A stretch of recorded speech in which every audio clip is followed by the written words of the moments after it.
Praise God. Good evening po sa bawat isa sa atin, mga kapatid.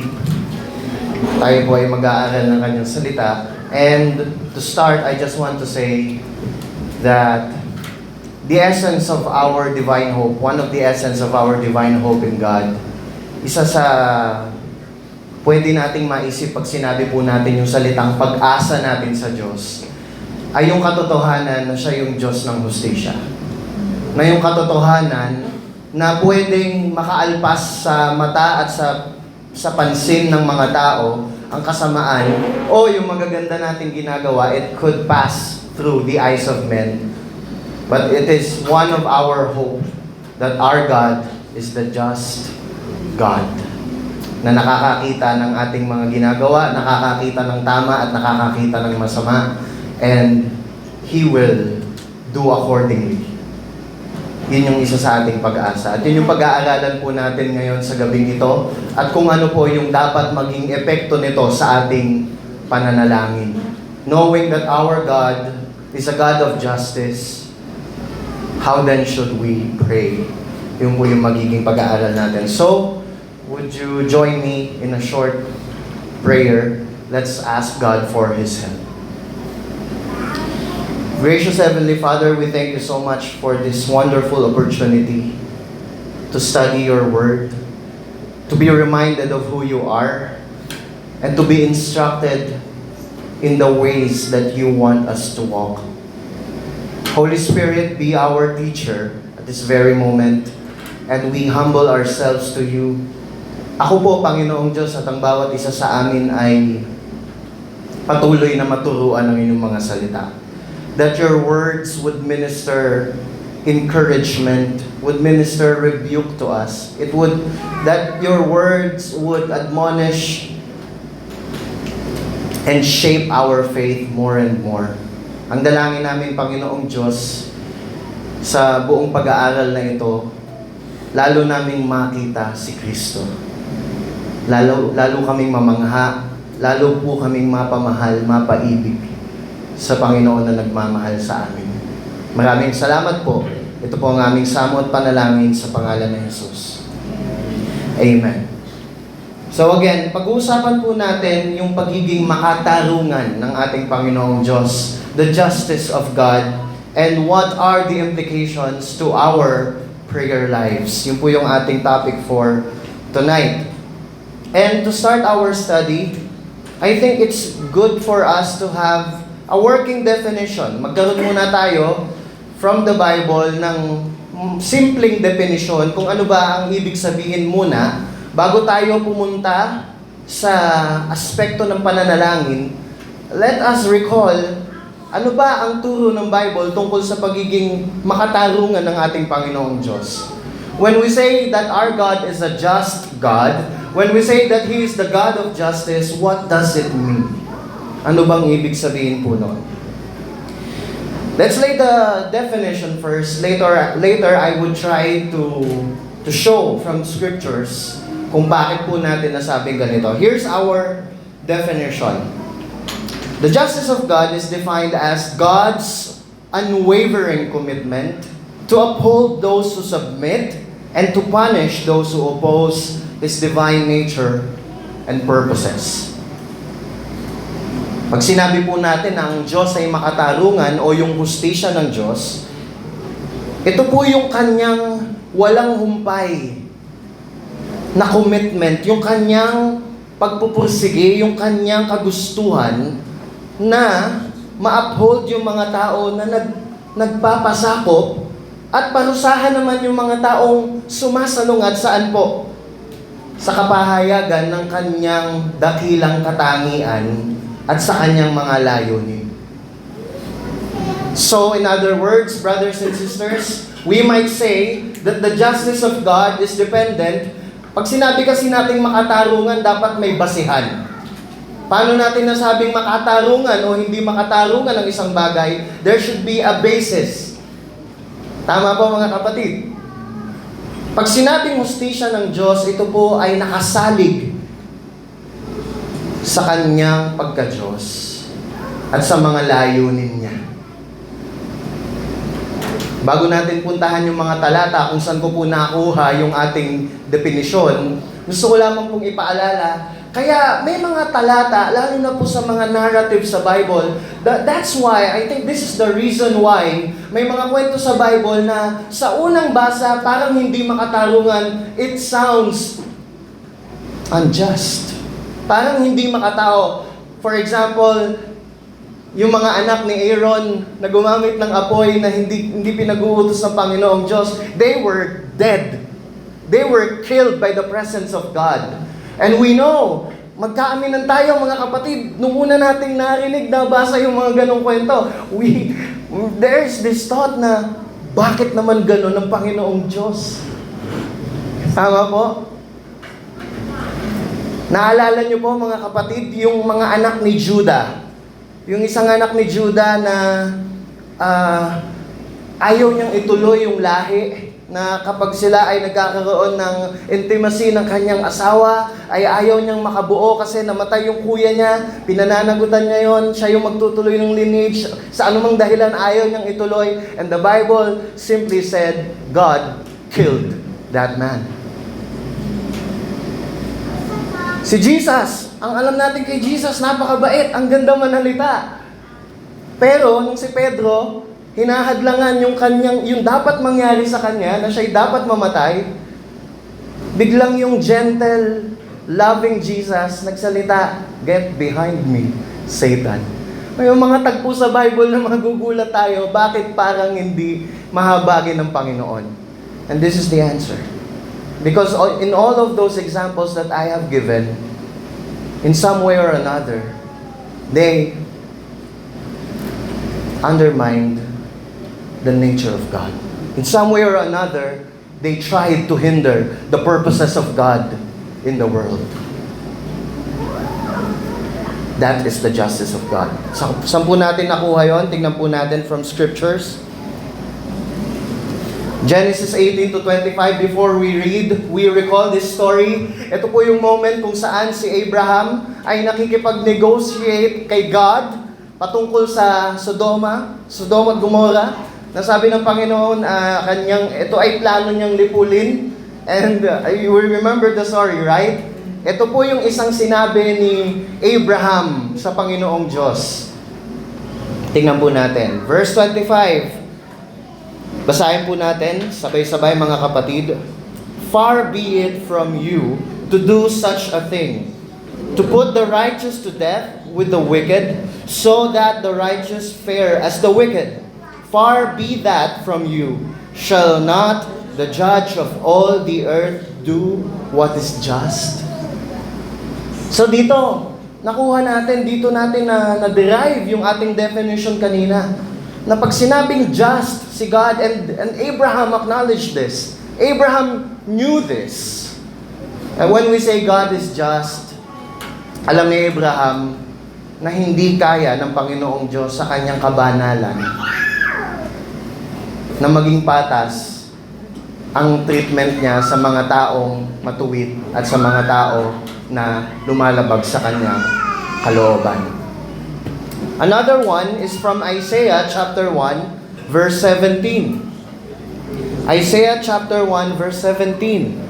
This is God speaking through the prophet Isaiah, saying, let's read, "Learn to do good, seek justice, correct oppression, bring justice to the fatherless, plead the widow's cause." Nakikita na naman natin yung element, mga kapatid, na andito, sinasabi ng Panginoong Diyos sa kanyang bayan that they should correct oppression. Again, that's one aspect of God's justice. Na kailangan yung oppression, yung mga injustices, yung corruption ay kailangan itong maituwid. In other words, our God does not tolerate those things. And on the other hand, God is opposing oppression. God is opposing corruption. Sa kabilang banda naman, God is promoting, God is encouraging, and God is calling, nananawagan ng Panginoong Diyos sa kanyang bayan na ang hustisya ay ibigay sa mga ulila, ibigay sa mga balong. Kita niyo po yung puso ng ating Panginoong Diyos. Kasi yun yung refleksyon ng kung sino siya, mga kapatid. For sure, nabasa na po natin yung Pentateuch, yung unang 5 book sa ating Bible, tama po. Alam niyo mga kapatid, nakakatuwa sa ating Panginoon, kahit sa kautusan. Kaya naiintindihan ko na mga kapatid, yung mga psalmist, bakit may nasasabi yung mga psalmist, specifically sa Psalms 119, I delight in the law of God. Di ba sa atin, sa New Covenant, sa New Testament, ang paniwala natin, we are no longer in the law. Let's be careful lest we misunderstood that term, that we are no longer in the law. May mga grupo po kasi ng mga religious people na nagsasabi, hindi na daw kailangang basahin ng Christians yung Old Testament. No. Even in the Old Testament, we can see the magnificence of our God. Pwede pa rin nating makita si Kristo, ang kagandahan ng kung sino ang Diyos, yung kanyang mga layunin mula sa matandang tipan. Kasi isipin niyo po ito mga kapatid, nung early church, nung hindi pa naisusulat ng mga apostol, yung mga letters, ano ba ang Bible na gamit po nila? Of course, our Old Testament. Ito yan mga kapatid, ang sinasabi ko po, mababasa natin ito sa Pentateuch. Isipin niyo yun sa law, inuutos ng Panginoong Diyos. Kanina lang sa Bible reading ko po, doon sa bandang Exodus, pinag-uutos ng Diyos na yung mga mahirap daw, yung mga dayuhan daw, ay huwag aabusuhin. Ang sabi ng Panginoon, sapagkat kayo man ay naging dayuhan sa lupain ng Ehipto. Nakikita po natin yon. Kahit sa law, kahit sa Old Testament, kitang-kita natin yung katangian ng ating Panginoon. Maawain siya Mapagpatawad siya. Siya yung Diyos na tumatanggap sa mga tao na nagpapasakop sa Kanya. Nababasa natin to, ang tawag ng Panginoon, those who fear Him. Tama po? So, brothers and sisters, that's it. That's the definition of God's justice. Ulitin ko lang po, mga kapatid, kasi mamaya ay babalik-balikan natin itong definition na ito. Anong ibig sabihin ng ating Diyos ay Diyos ng katarungan? What does it mean for God to be a God of justice? It means, sobrang passionate si God, nagantimpalaan yung mga nagpapasakop, at parusahan yung mga pumipigil sa kapahayagan ng kung sino siya, at sa kapahayagan ng kanyang mga layunin sa daigdig. That is His justice. Yun yung basehan ng hustisya niya. I hope that's clear, brothers and sisters. Now, at this point of my study, I was about to talk about its implication to prayers immediately. Gusto ko na sana na pagkatapos nitong slide na to, nitong portion na to, gusto ko na sanang dalahin yung ating pag-aaral sa kung paano tayo mananalangin knowing the justice of God. And yet, I remember, merong isang problema na kailangan muna nating daanan. Problema ko to actually mga kapatid. Nasa tingin ko, pwedeng problema nyo din, kaya sinama ko na rin. Ito yon mga kapatid. Alam na natin ang ating Panginoong Diyos ay Diyos ng katarungan. Ang problema ko mga minamahal na kapatid, tungkol sa katarungan, tungkol sa pananalangin ng katarungan, tungkol sa pakikipaglaban para sa katarungan, ang problema ko mga kapatid, most of the time, nakakalimutan ko na kapag pala pinatupad ng Diyos yung kanyang lubos na katarungan, baka ako yung unang mamatay. Baka ako yung unang maging hindi karapat-dapat. Baka ako yung unang-unang hatulan. What I mean is this. I think it's in our very nature as humans. Naniniwala naman po tayo, mga kapatid, sinisigurado ko lang. Naniniwala po ba tayo sa total depravity? Naniniwala ba tayo, mga kapatid, na tayo ay liban sa biyaya at habag ng Panginoon, tayo ay lubos na masama? Walang kakayanang makabalik sa Diyos at kahit ngayon, sa sandaling ito, hypothetically, kung iiwan tayo ng impluensya ng Espiritu Santo, kung aalis yung biyaya ng Diyos, kung pagpapasya niya, hypothetically, we would remain evil without God in our midst. Or even worse than we are before. Ito po yung problema ko dyan, mga kapatid. Kasi po, to be honest with you, lumaki ako sa isang tahanan na ang tatay ko po kasi ay Pangulo ng Union. Bata pa lang po ako, yung union po sa mga company, yung mga nagwewelga, kumakalaban sa sa management. Bata pa lang ako, mga kapatid, naririnig ko na po kapag ang tatay ko nagbukas ng balita ng hapon hanggang gabi, talagang galit na galit siya sa gobyerno. At kahit itanong nyo sa misis ko, may ganun po akong katangian. Sa pinanggalingan kong iglesia, sa mga trabaho na pinanggalingan ko, isa sa lagi kong pinaglalabanan at lagi kong pinapanalangin, napapansin ng mga tao, subversibo daw ako. Rebelde daw ako. Alam yan ni Coach Joji. Nagkasama kami nun sa trabaho. Talagang hindi ko mapigilang hindi pansinin yung mga injustices. Meron bang ganun dito, mga kapatid? Hindi nyo mapigil sa mga lugar na kinikilusan nyo, hindi nyo kayang manahimik kapag may mga kamalian. Talagang magrereklamo tayo. Meron ba akong katulad o ako lang yung ganun ngayon dito? Sabi ng nanay ko, kaya ka lagi napapaaway eh. I just can't stay silent. No? And I think half of it is right. Diba? Sinabi naman ng Panginoong Diyos sa Matthew chapter 5, pinagpala yung mga taong naghahangad sa katarungan o sa katuwiran sapagkat sila'y bubusugin nito. Pero ang mali ko po kasi, mga kapatid, I do it on my own. I forget this one thing. So again, mga kapatid, pupunta tayo sa pangalawang bahagi ng ating pag-aaral. Magiging 3 tuloy itong bahagi na to. Dapat sana, i-define ko lang sa inyo yung katarungan ng Diyos at pag-uusapan natin paano natin ito ipapanalangin, paano i-apply ito sa ating prayer life. Subalit, as I remember my own flaws, as I remember my weakness, I think it's necessary for us to see this. And not only that, sa gagawin po nating pangalawang punto, I also want to exalt the name of Christ. So let's go. Bago tayo pumunta sa application niya sa prayer, tingnan natin to. Pag-usapan natin saglit yung hustisya ng Diyos, kung paanong ito ay lubusan na naipakita sa pamamagitan ni Kristo Jesus. God's justice demonstrated in and through Jesus Christ.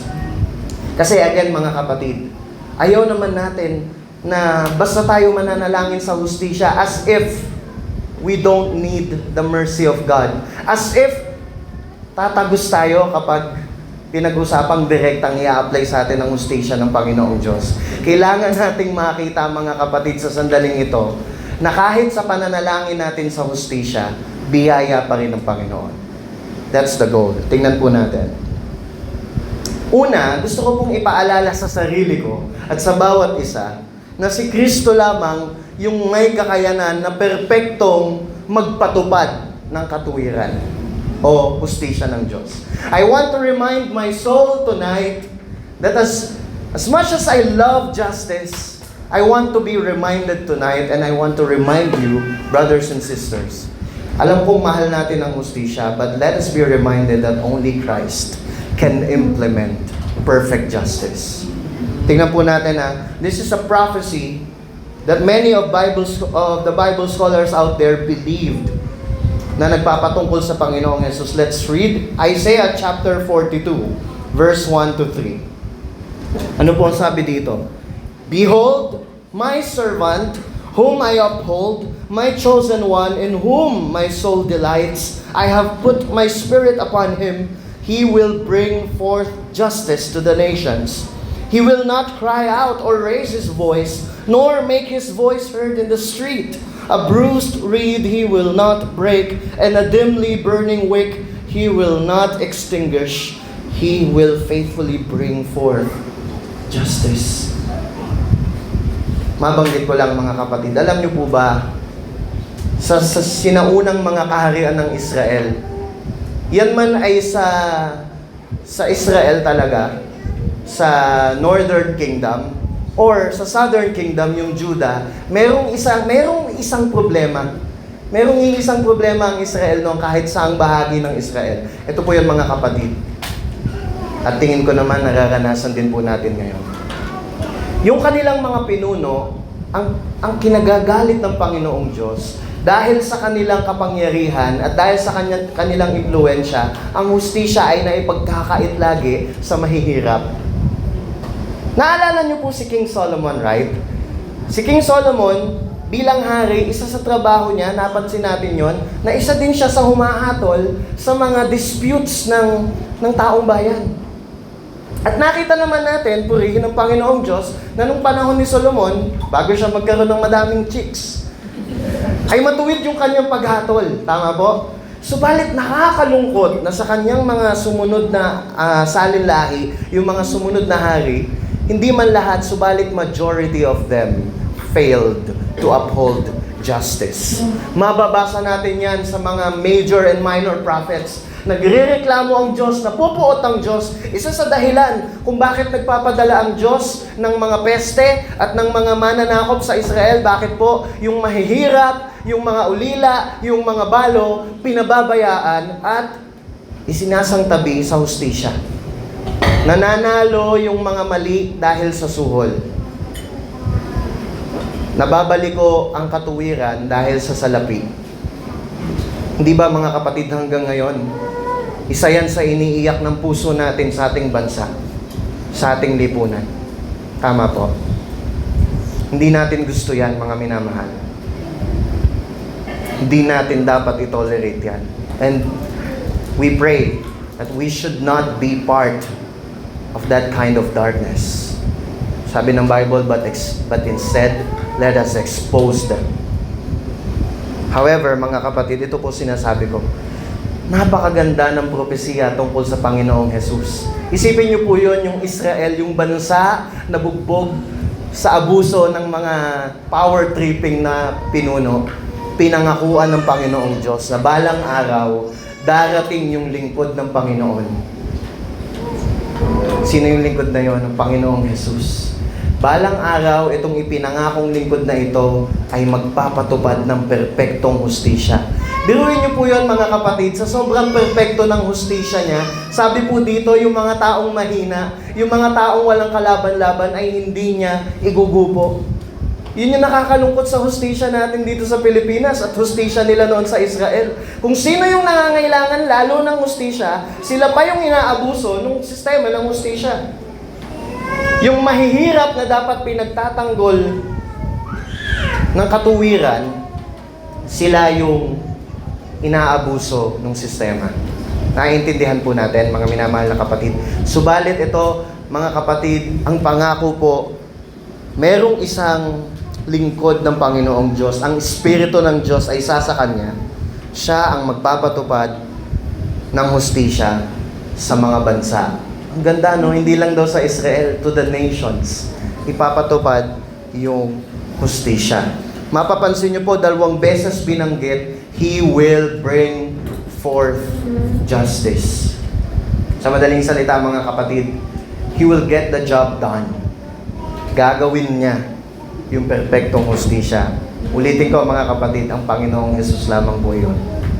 Hindi lamang na siya, ang Panginoong Jesus, ang perpektong nakakapagpatupad ng hustisya, I would also want to remind us that Jesus also is the only one who perfectly satisfied the justice of God. Siya lang yung talagang perpektong nakasunod doon sa sinasabi nating definition kanina, mga kapatid. Oh, may nag-a-alarm na. Time na ba? So, ayun mga kapatid. Ang sinasabi ko po, di ba kanina sinabi natin na pag sinabing ang Diyos ay makatarungan o hustisya ng Diyos, ito ay nakabase sa kanyang willingness, sa kanyang passion na i-uphold yung kanyang pagka-Diyos at yung kanyang mga layunin sa daigdig. And I want to say, mga kapatid, na ang Panginoong Jesus lang ang nakagawa ng perpekto nun. Tingnan po natin itong talatang ito. This is a very wonderful text. A very wonderful reminder of the gospel for me and for you, for us. Romans chapter 3, verse 23 to 25. Basahin po natin.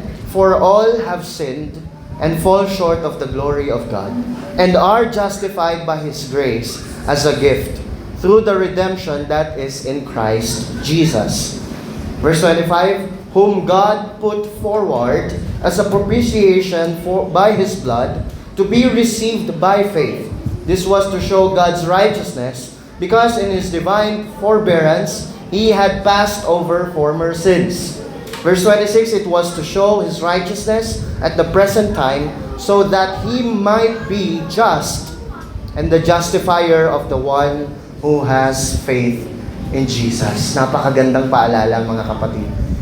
Pinapaalala nito sa akin na kahit gaano ko kagusto yung katarungan, unang talata pa lang ay isang sampal na sa pagkatao ko, mga kapatid. For all have sinned and have fallen short of the glory of God.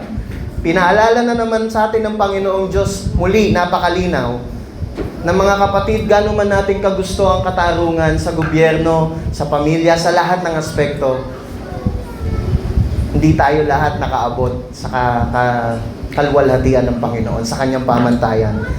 Pero pinakita dito, mga kapatid, na ang Panginoong Jesus ay naging propitiation. Kung papasimplihin po natin, mga kapatid, siya yung naging kabayaran sa puot ng Panginoong Diyos. Kanina sa inawit natin, the wrath of God was satisfied.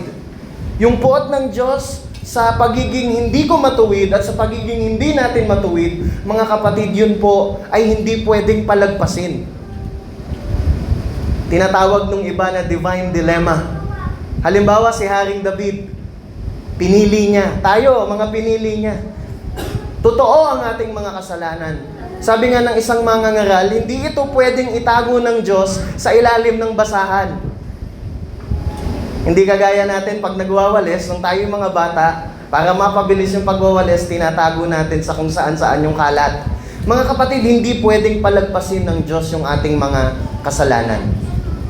Subalit, dahil siya ay Diyos na mabiyaya, ito nga po yung dilema. Hindi niya rin pababayaan lahat ng pinili niya para sa Kanya. Tama po? Gusto Kanyang iligtas, pero kailangan Kanyang parusahan dahil matuwid siya. Anong nangyari, mga kapatid? Ang Panginoong Jesus, ang dakilang kordero ng Diyos, siya yung sumalo ng kaparusahan at puot na nararapat sa ating pagiging hindi matuwid. Na-satisfy niya yung justice ng Panginoong Diyos. Napansin niyo po, mga minamahal na kapatid, yung verse 26. It was to show His righteousness at the present time. Tingnan niyo po, that He might be just and the justifier. That's beautiful. Pinawalang sala Kanya pero hindi siya naging unjust. Pinatawad Kanya pero hindi siya naging unfair.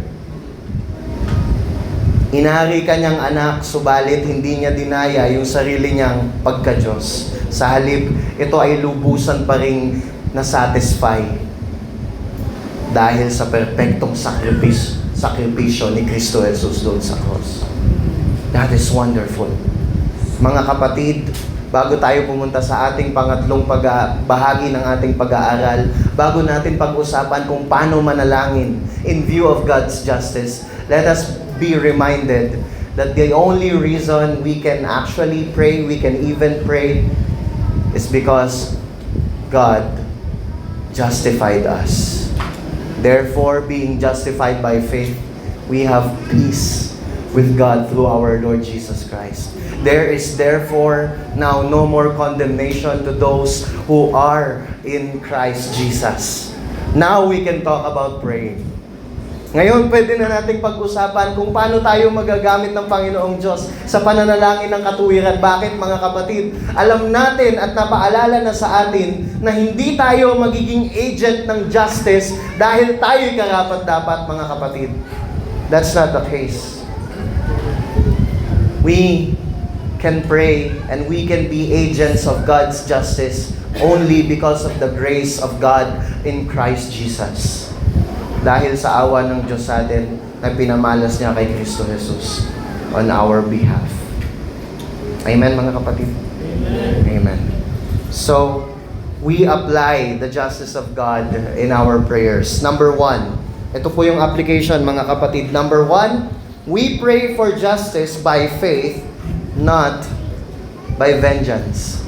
Mananalangin tayo ngayon sa hustisya dahil napaalala na sa ating makatarungan ng Diyos at pinaalala sa atin na kaya lang tayo naging matuwid ay dahil sa biyaya, ganito tayo ngayon mananalangin sa hustisya. We pray for justice by faith and not inspired by vengeance.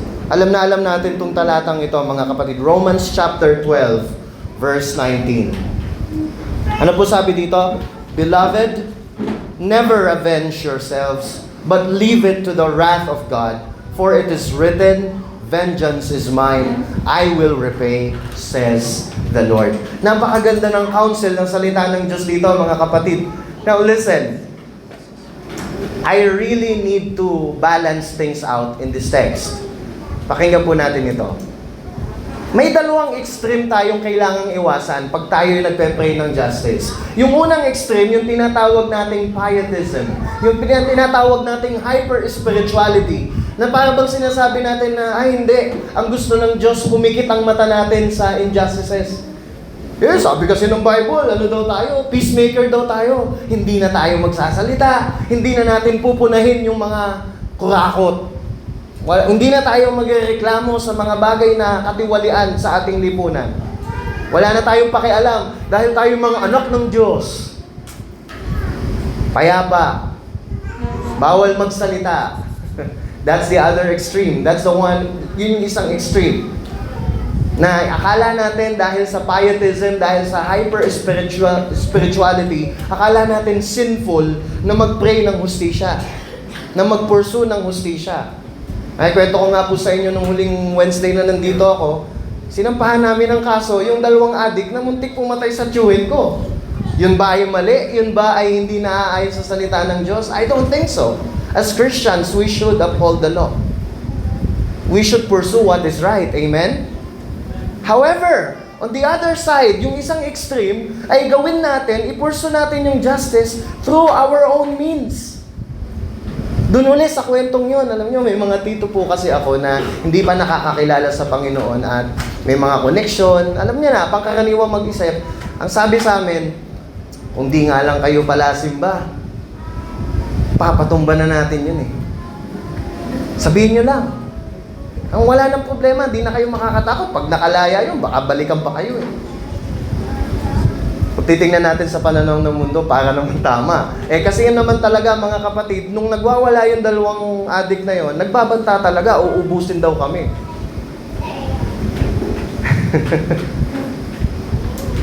Ini-implement sa amin, sinasuggest sa amin, sabihin nyo lang.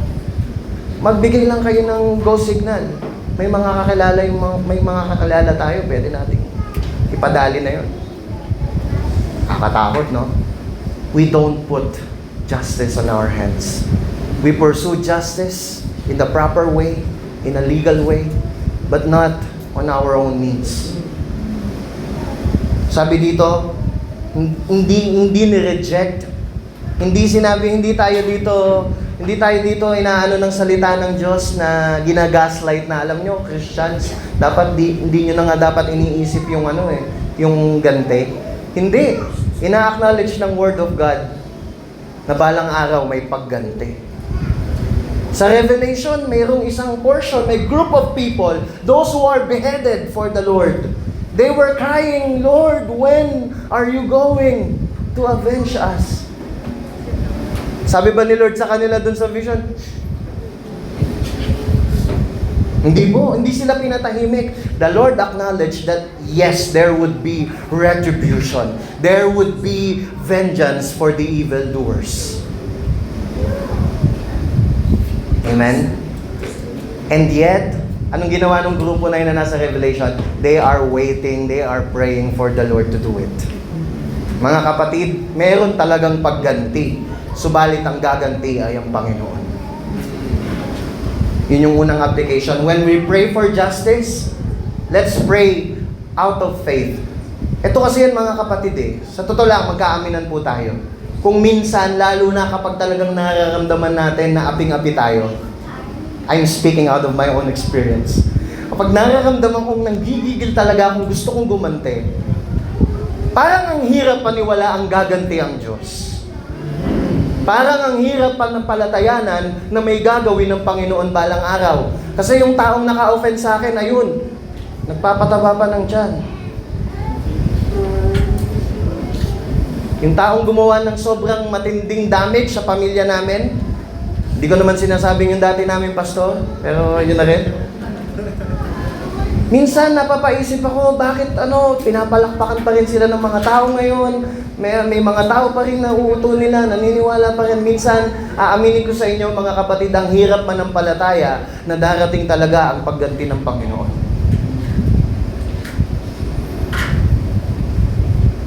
But we hold by faith that our God is a God of justice. Na actually, sa Psalm 73, yung mga tao na naka-offend sa atin, mga kapatid, ipagpasalamat nyo nga kung tutusin na nagpapatuloy silang mag-prosper. Dahil napakabilis ng kanilang pagbagsak habang sila ay nalilibang sa kagaanan at kaginhawahan ng buhay na ito. Yun na nga yung isang anyo ng ganti ng Diyos sa kanila ngayon pa lang na hindi sila tinutuwid at tinihahanda sila sa kapahamakan.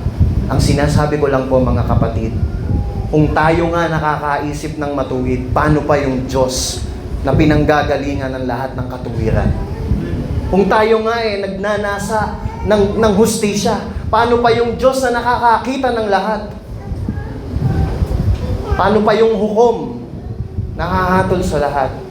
When we pray for justice, let's do it by faith, not out of vengeance. Pangalawa mga kapatid, when we pray for justice, let's pray for justice mercifully. I know this is hard, almost humanly impossible, but in Christ, I believe we can. By the power of the Spirit, I believe we can. Pag tayo nananalangin sa hustisya, huwag nating kalimutan na hingin kay Lord, Lord, as I pray for justice, give my heart mercy. Tingnan nyo po, may ilan po tayong example. Si Apostol Pablo, dito nyo makikita yung balanse. Tingnan natin. For many, basahin po natin, for many of whom I have often told you, and now tell you even with tears, walk as enemies of the cross of Christ. Their end is destruction, their God is their belly, and they glory in their shame with minds set on earthly things. Napansin nyo mga kapatid, again, hindi nagga-gaslight dito si Apostol Pablo. He called those people names. He defined them accordingly. Napansin nyo mga kapatid yung verse 19? Their end is destruction. Mabibigat yung salita niya. Talagang ang kanilang dulo ay kawasakan. Ang Diyos nila ay ang kanilang sikmura. And they glory in their shame. Masasakit na salita. Sa madaling salita, he's really passionate for the justice of God towards these people. By the way, who are these people? These are Judaizers. Ito yung mga tao nung panahon nila Pablo na pilit ginugulo yung gospel sa pamamagitan ng pagtuturo na kailangan itong dagdagan ng law of Moses. Na nagtuturo, okay, maganda yung faith in Christ, pero dapat may kasamang circumcision. Ayan yan, yung mga nanggugulo dati sa gospel. Okay, mga kapatid, ang sinasabi dito ni Pablo, tingnan nyo po. Dito, makikita natin na talagang nanggigigil siya sa katuwiran o sa justice ni God. Kasi ganito po yan, mga kapatid Itong mga taong ito, humahad lang sila dun sa layunin ng Diyos. Diba? Yun yung nagpapatrigger sa justice ni God Kaya si Pablo, may gigil din talaga dito. Pero tingnan nyo po yung verse 18. Ano yung disposition ng heart niya sa mga taong ito? Kapag pinagpe-pray niya yung mga taong yun, kapag naaalala niya yung mga kalaban ng gospel, he is in tears. Medyo mabigat to sa akin. Mahilig din akong talagang nakikipagdebate ako minsan sa Facebook para sa gospel Alam yan ng mga nakakakilala sa akin. Pero ito yung tanong ko sa sarili ko nung binabasa ko ito. Kaya ko bang umiyak para sa kanila sa pananalangin?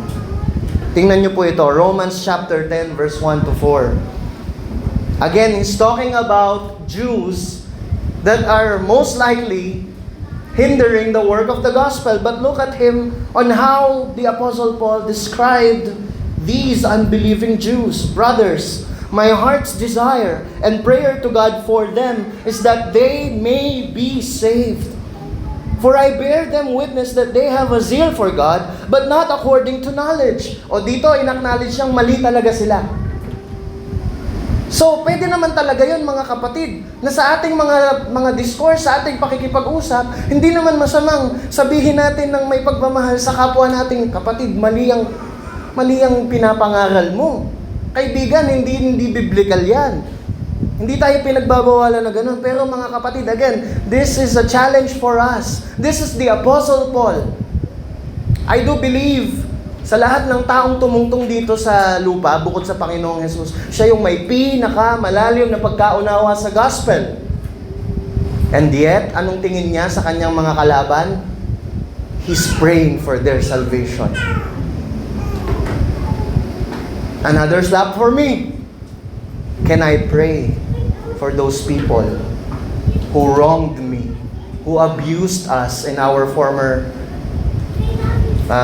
organization, pinanggalingan naming movement? Can I pray for them?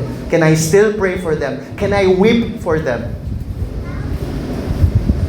So yun mga kapatid, we pray with mercy. Not our own mercy. Ito po yan, dalangin natin, Lord. Our prayer is this: teach us mercy. Kayo na Diyos na mahabagin. Actually, topic din to ng communicable attribute ng Panginoon. Pwede nating i-consider na ang Diyos ay mahabagin, and so should we. Panalangin natin na dapat din tayong maging mahabagin. Amen po. Agree ba tayo doon mga kapatid? We really need that. Mahirap balansin yun kasi makikipaglaban talaga tayo sa katotohanan. We contend for the truth of the gospel. And yet mercifully, parang ang Panginoong Jesus. And now, yung huli po nating punto, we pray for justice by asking for boldness in witnessing. Ito po yan, mga kapatid. Gusto ko lang ipaliwanag bago natin basahin yung teksto. Meron pong Christian na kasama po namin kilala niyo po si Sister April, tama? Si Brother Genesis, yung kasama ko nung Gospel Assembly, matangkad na lalaki. Meron po kaming kasama dati sa trabaho na pastor's wife, na talagang seryoso din kay Lord. At isang beses, ito pong pastor's wife na to, siya ay sobrang troubled sa kanyang puso. Lumapit siya sa akin, nag-chat siya. Ito yung tanong niya. Sabi niya sa akin, bro, sobra akong nadidismaya sa ating politics. Sobra akong nadidismaya sa sistema. Ito po ay 2022, kakapanalo lang nung Unitives. Sorry po sa sabi niya kasi disappointed siya. Bakit daw nanalo yung ganung wala naman daw plataforma, parang wala daw mapupuntahan yung Pilipinas. And I understand. Naiintindihan ko yung kanyang sentiment. Ito nauuso kasi nung panahon na yun yung woke Christianism or Christianity na meron silang post na kung si Jesus daw nabuhay sa panahon natin, magwewelga daw si Jesus. Sasama daw si Jesus na magdadala ng placard at makikisigaw ng makibaka, huwag matakot. Marcos Duterte pabagsakin. Sasama daw si Jesus. Sabi niya, totoo ba yun bro? Sa tingin mo ba? Kasi diba sabi niya sa akin, ito nga, diba sabi ng Bible, makatarungan ng Panginoon. Eh di siguro nga, pupunta si Jesus. Pupunta ang Panginoong Jesus sa welga. Ito yung tanong natin dito sa huling punto. Mga kapatid, in its most practical sense, how do we promote the justice of God? Kung ang justice ni God ay yung kanyang passion na ipakilala yung sarili niya at yung layunin niya, how can we best demonstrate that justice as Christians? Ito ba ay sa pakikipagwelga? Ito ba ay sa pagpapalaki ng ating mga iglesia? What I mean is yung ating place of worship. How can we best demonstrate the justice of God?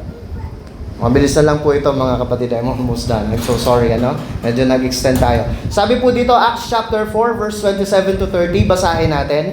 For truly in this city, there were gathered together against your holy servant Jesus, whom you anointed, both Herod and Pontius Pilate, along with the Gentiles and peoples of Israel. Stop muna mga kapatid, sorry. Ito po pala ay yung bahagi sa Acts chapter 4, kung saan ang mga alagad ay nanalangin ng katapangan. Bakit? Pinagbantaan sila Pedro at si Juan, pinagbantaan ng buong church na kung pagpapatuloy nilang i-preach yung gospel, may gagawing masama sa kanila. They were threatened by people sa kanilang evangelism. So, the context, ito yung kanilang prayer in response. Ito yung kanilang tugon sa pagbabanta. Again, let me read. For truly in the city there were gathered together against your holy servant Jesus, whom you anointed, both Herod and Pontius Pilate, along with the Gentiles and peoples of Israel, to do whatever your hand and your plan had predestined to take place. And now, Lord, look upon their threats and grant to your servants to continue to speak your word with all boldness, while you stretch out your hand to heal, and signs and wonders are performed through the name of your holy servant, Jesus. Sa madaling salita, ito yan mga kapatid. Itong panalangin ito ay punong-puno ng paghingi ng hustisya. Itong panalangin na ito ay umiiyak sa Panginoong Diyos na, Panginoon, kita nyo na yung mga tao, para silang mga batang nagsusumbong sa Panginoon. Kita nyo na, Panginoon, ginagawa nila yung sinabi nyo nga gagawin nila. Hahadlangan nila yung Mesaya. Hahadlangan nila yung mabuting balita. Alam nila, aware na sila. Alam na nila na yun yung layunin ng Panginoong Diyos. And that is what made them so passionate. Passionate sila dun sa bagay na kung saan passionate ang Panginoong Diyos. Para bang sinasabi nila, Lord, do your justice here. And how? Ang prayer ba nila, Lord, bigyan nyo kami ng tapang magwelga. Lord, bigyan nyo po kami ng tapang. Sisilaban namin yung Malacanang. Sisirain namin yung templo. Hindi po. Anong panalangin nila? Saan lumalabas yung kanilang kagustuhan na i-pursue yung hustisya ng Diyos? Ano yung anyo nito?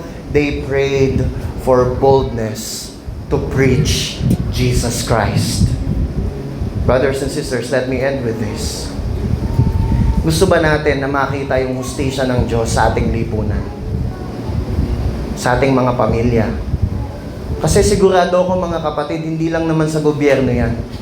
May mga pagkakataon yung mga anak, pakiramdam nyo walang hustisya yung pagpapagalit ni nanay. Si kuya yung may gawa, ako pinagalitan. Minsan yung mga asawang babae, pakiramdam ninyo, masasabi ko natin, hindi pala ako asawang babae. Yung mga asawang babae, pakiramdam ninyo sa pagiging matigas masyado ng inyong mga asawa o kaya may mga desisyon siya, pakiramdam nyo hindi patas. It's unfair. Ganon din sa aming mga lalaki. Umuwi kami ng pagod, pagod din kayo. Pakiramdam namin, it's unfair. There would always be times, hindi lang naman sa gobyerno, na mararamdaman natin parang walang hustisya. But you know what, brothers and sisters? The best approach whenever we feel like things are unjust is to preach the gospel of Christ to ourselves, to our families. Kaya naman mga kapatid, bilang iglesia naman, kung tayo talaga ay isang iglesyang nakikipaglaban para sa hustisya ng Diyos, isulong natin yung layunin ng Diyos sa mundo. Ipakilala natin ang pagka-Diyos ng Panginoon sa mundo. Paano?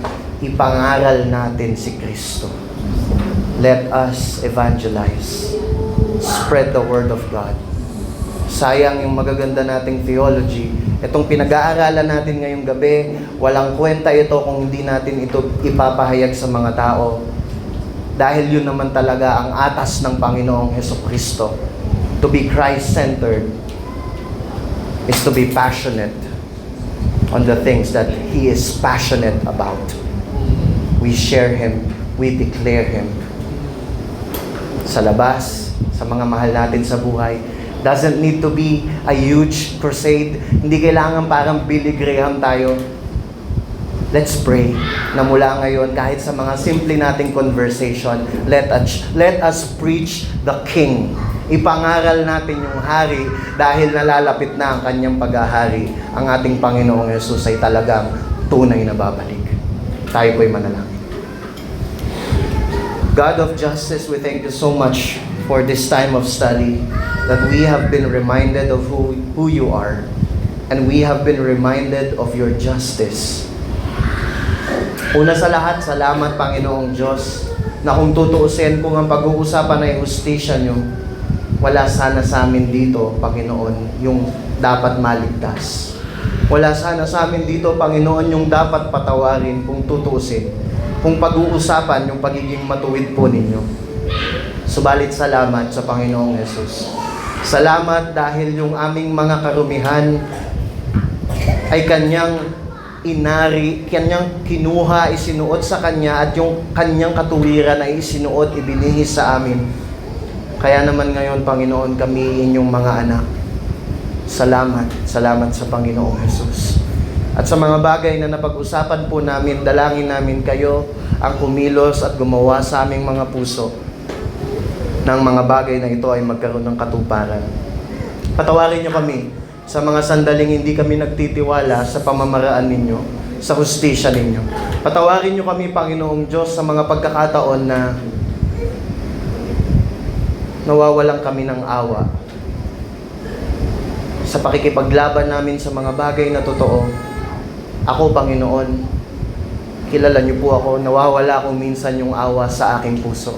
Patawarin niyo po kami sa bahagi nito. At may mga pagkakataon din, Panginoon, that we are so passionate about justice, about your justice, and yet our mouths are silent in preaching your gospel. Lord, maraming salamat. Dahil sa gabing ito, ang dalangin ko po, ma-liberate kami, mapalaya kami, Panginoon, dun sa pagkakaalala, Panginoon, dun sa understanding that we are not perfectly just. Only you are perfectly just. Kaya itutulak kami nito sa pagtitiwala sa inyo. Itutulak kami nito, Panginoong Diyos, sa kaawaan ninyo. At itutulak kami nito na ipangaral namin sa kapwa naming makasalanan yung hustisya ng Diyos na nabayaran ni Kristo Jesus. Maraming salamat. Pagpalain niyo po ang iglesyang ito. This is your church. We are your people. Salamat sa inyong mga salita. This is our prayer in the mighty name of Jesus. Amen.